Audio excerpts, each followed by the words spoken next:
Are you guys sure this guy is okay, bro? Like, okay, he scored yesterday. That's what I'm glad of, and I'm excited that he scored.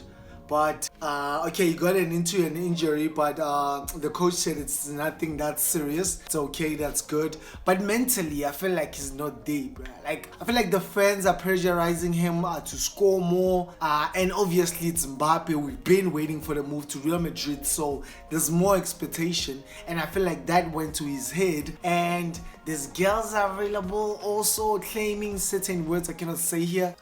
Are you guys sure he's okay? Like, someone, whoever is close to Mbappe, bro, just tell him it's okay, bro. Like, it's okay. Everything is going to get good. Everything is going to be okay. Everything is going to be fine. He's the best player in the world. Just relax and do his part, bro. Because I feel like Mbappe is not okay, bro. Like, you can see even the body language, the body side. I feel like he even lost some weight. Like, whoever's close to Mbappe, please tell him, bro, relax. Everything's gonna be okay.